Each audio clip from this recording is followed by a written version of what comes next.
এজন কাৰ্বি যুৱকৰ মৃত্যু হৈছে আৰু একাংশ কাৰ্বি লোকে দোকান জুই জ্বলাই দিওঁতে দোকানৰ ভিতৰত এজন যুৱক আছিলে। তেওঁ দিব্যাংগ আছিলে আৰু ভৰিখন দি খোজকাঢ়িব নোৱাৰিছিলে। তেওঁ ওলাই আহিব নোৱাৰিলে আৰু ফলত তেওঁ জীৱনতে অগ্নিদগ্ধ হয়। গতিকে যোৱাকালিৰ ঘটনাত দুজন লোকৰ এতিয়ালৈকে মৃত্যু হৈছে আৰু কেইজনমান লোক আহতও হৈছে। আজি ৰাতিপুৱাৰ পৰা পৰিৱেশ যথেষ্ট শান্তিপূৰ্ণ। তাতে আমাৰ ডিজিপিও আছে, এডিশ্যনেল চিফ ছেক্ৰেটাৰীও আছে। মই ভাবোঁ যে পৰিৱেশ নিশ্চয় আজিৰ ভিতৰত উন্নত হ'ব আৰু তাত আৰ্মিও আছে ফ্লেগ মাৰ্চৰ কাৰণে। গতিকে মই ভাবোঁ যে আজি পৰিৱেশ উন্নত হ'ব, কাৰণ এতিয়ালৈকে দিনত 1টা বাজিছে। আজি কোনো নতুন ঘটনাৰ খবৰ নাই। 1 জানুৱাৰীত আমি অৰুণোদয় আঁচনিত যিসকলে ধন পাই আছে তেওঁলোকৰ কাৰণে আমি কিবা এটা আৰু নতুন ঘোষণা কৰাৰ কথা মই বহুদিন আগতেই কৈছিলোঁ। গতিকে 1 জানুৱাৰীত সেই বিষয়ে উল্লেখ কৰোঁ।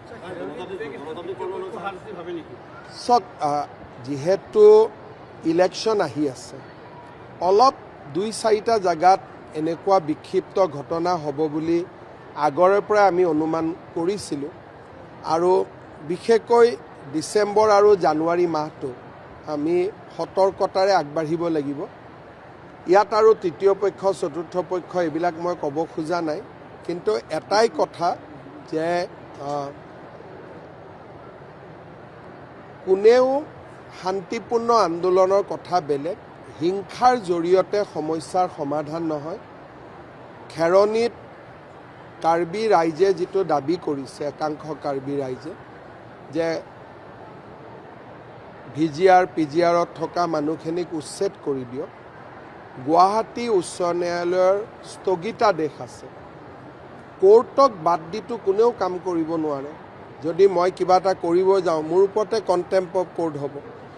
দ্বিতীয়তে, যিখিনি মানুহ তাত বহি আছে তেওঁলোকৰ অধিকাৰ কি, এই বিষয়েও কোৰ্টত আলোচনা হ'ব।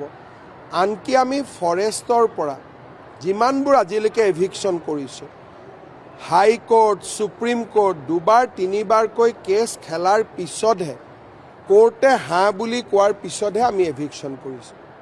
বহুত সময়ত মানুহে মোক কয় ইয়াত কৰি দিয়ক, তাত কৰি দিয়ক। তেতিয়া মই কওঁ লাহে লাহে, কাৰণ আইন আৰু আদালতক উপেক্ষা কৰি কোনো চৰকাৰে কাম কৰিব নোৱাৰে। এভিকশ্যন কৰিম বুলি ক'লেওতো পুলিচে কৰিব নোৱাৰে, কাৰণ কণ্টেম্প অফ কোৰ্ট তেওঁলোকৰ ওপৰত লাগিব।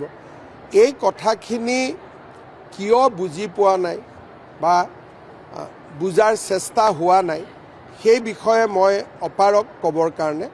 কিন্তু নিশ্চিতভাৱে যেতিয়া মই তেওঁলোকৰ লগত মুখামুখিকৈ কথা পাতিম, তেওঁলোকৰ মাজত যদি কিবা ভুল ধাৰণা আছে সেই বিষয়ে মই বুজি পাম। কিন্তু এতিয়ালৈকে সাধাৰণতে কোৰ্টৰ অৰ্ডাৰ থাকিলে বাকী মানুহবিলাকে জবৰদস্তি নকৰে।